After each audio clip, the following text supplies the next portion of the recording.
Assalamualaikum warahmatullahi wabarakatuh. Bismillahirrahmanirrahim. Alhamdulillah. Wassalatu wassalamu ala sayyidina Muhammad ibni Abdillah la haula wa la quwata illa billah ma ba'du. Pemirsa Cahaya Hati dimanapun berada, pada kesempatan ini mari kita belajar bersama tentang macam-macam air yang boleh digunakan untuk bersuci. Pada dasarnya, semua air itu suci sebagaimana disebutkan di dalam kitab fikih Al-Mabadi, Al-Ma'u Tahur, air suci.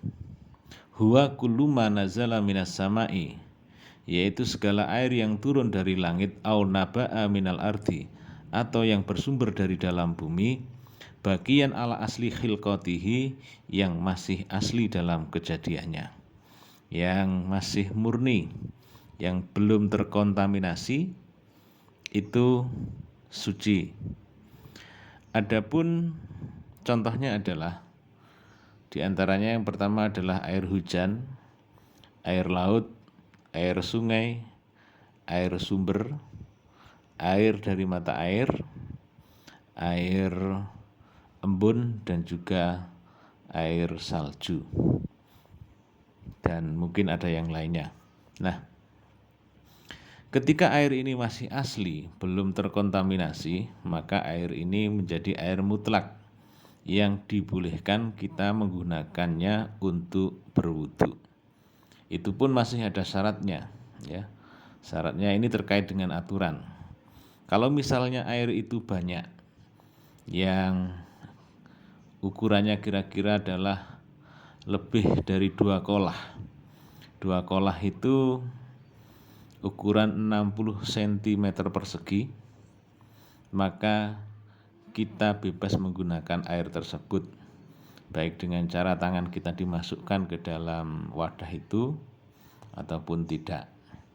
Akan tetapi jika air tersebut kurang dari 2 kolah, maka cara untuk menggunakan air tersebut harus berbeda. Misalnya ada air yang kurang dari 2 kolah atau air sedikit, misalnya kita gunakan timba, ya, maka caranya itu harus dialirkan air tersebut dan tangan kita tidak boleh masuk ke dalamnya untuk mensucikan. Karena ketika tangan kita dimasukkan ke dalam air tersebut ketika bersuci, maka air tersebut menjadi air mustakmal, dan tentu hal ini tidak diperbolehkan. Seperti halnya kejadian yang kemarin-kemarin itu, ada pejabat yang berwudu di jedingnya masjid, namun dia hanya menggunakan jebor dan tangannya dimasukkan. Ini secara ilmu fikih tentunya hal ini tidak dibenarkan, padahal di situ ada panturannya, ya, tapi dia memilih memakai jebor. Nah, ini menunjukkan bahwasanya mungkin pengetahuan keilmuan agamanya yang dasar ini kurang diketahui. Jadi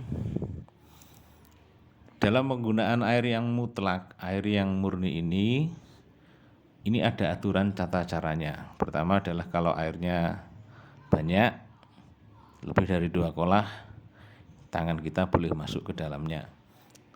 Tetapi apabila kurang, maka air tersebut harus dialirkan, ya. Misalnya kita punya air 1 ceret, itu cukup kita alirkan, kemudian kita wudhu di bawahnya. Dengan seperti itu bisa. Tetapi apabila tangan kita dimasukkan dalam keadaan ketika berwudhu, maka air tersebut menjadi air mustakmal, ya. Jadi secara tidak langsung kita telah mempelajari macam air yang pertama, yaitu air tohir mutahhir, air yang suci mensucikan. Untuk yang kedua adalah air tohir ghairu mutahhir, air yang suci tetapi tidak mensucikan. Contohnya adalah air yang telah dicampur dengan teh, air yang telah dicampur dengan kopi, dan seterusnya. Maka air tersebut suci tetapi tidak bisa digunakan untuk berwudu atau mandi besar. Jadi gak boleh walaupun orang itu kaya raya kemudian dia mandi besar dengan menggunakan air susu atau mandi besar dengan menggunakan air teh, berwudu dengan air susu air teh, tidak boleh ya. Karena itu kemutlakan dari airnya sudah hilang. Untuk air yang berikutnya adalah ma'un najis, air najis. Huwa allati waqa'at fihi najasatun wa kana dunal kulataini, yaitu air yang di situ kurang dari 2 kolah atau ukuran 60 cm persegi itu kejatuhan najis, baik berubah sifatnya ataupun tidak, maka air tersebut telah menjadi najis. Contohnya adalah ketika ada air di bak, kemudian airnya itu memang kurang dari ukuran 2 kolah, kemudian kejatuhan najis, maka air yang di bak itu otomatis menjadi najis semua.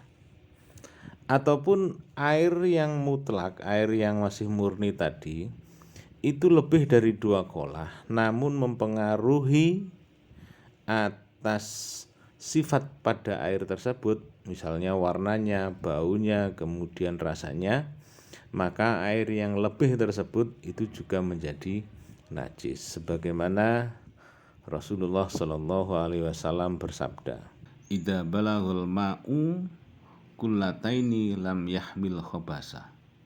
Tidak menanggung air terhadap najis ketika air tersebut berubah warna, rasa, dan bau.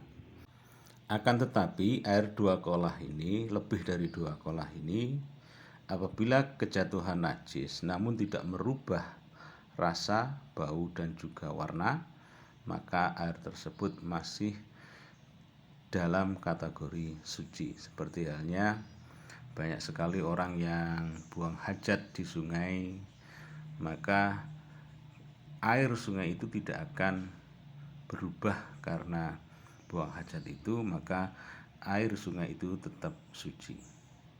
Namun apabila ada najis yang sehingga merubah semua warna di sungai tersebut dan merubah baunya juga, maka air sungai itu pun bisa dikatakan najis, tidak boleh digunakan untuk berwudu.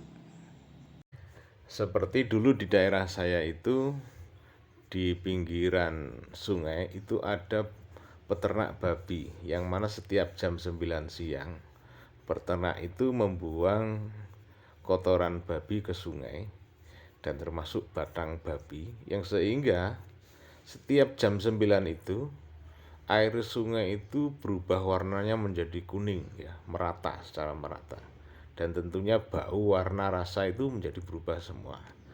Nah, ini tentu ketika airnya seperti itu najis. Namun ketika air yang kotor tersebut sudah lewat ya, kemudian jernih kembali, tentu ini diperbolehkan lagi untuk bersuci di situ, karena ini termasuk air yang mengalir.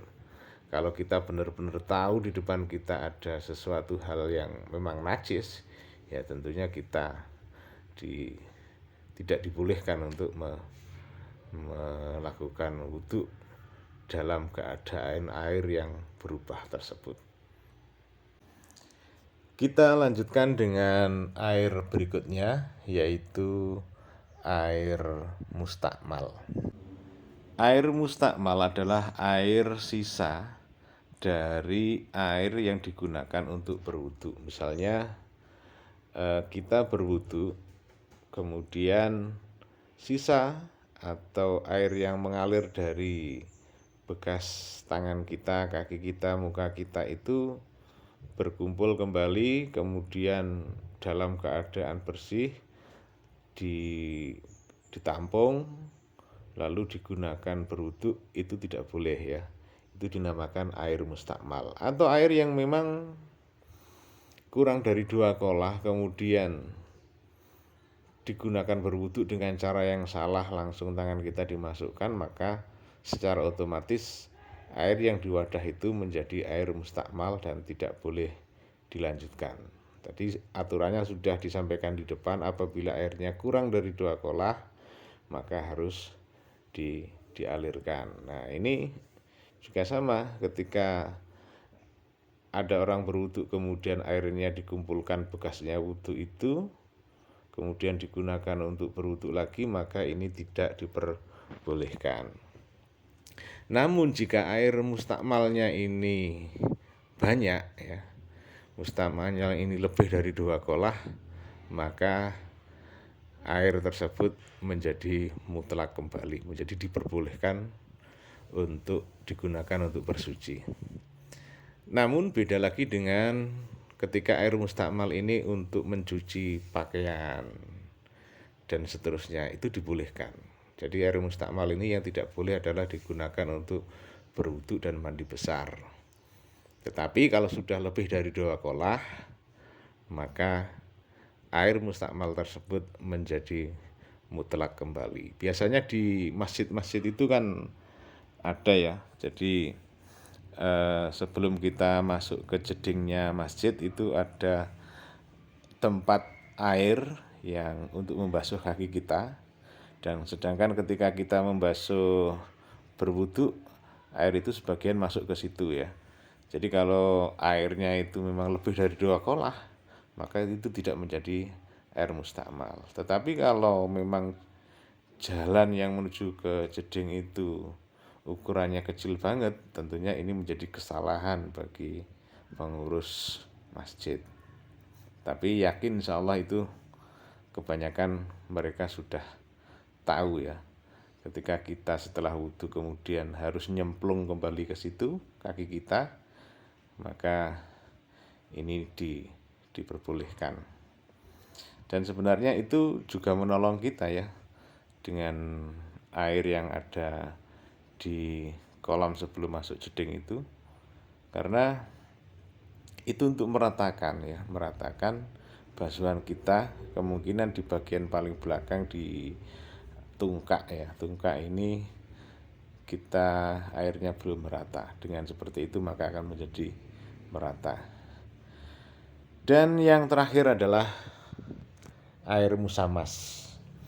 Air musamas ini adalah air yang terkena sinar matahari, yang keberadaan air itu di wadah bejana dari logam, yang sehingga kita kalau mau berwudu, air itu dalam keadaan yang panas ya, yang panas. Hal ini tidak diperbolehkan untuk digunakan untuk berwudu ya. Hukumnya makruh ya, hukumnya makruh. Nah, kenapa kok demikian? Karena di antara alasannya itu bisa menyebabkan penyakit ya. Namun ketika air musamas ini sudah dingin, maka air tersebut bisa digunakan kembali untuk bersuci. Baik pemirsa Cahaya Hati dimanapun berada, semoga ini bermanfaat, dan kita akan sambung lain kali masih terkait dengan toharoh ya, atau bersuci. Terima kasih. Assalamualaikum warahmatullahi wabarakatuh.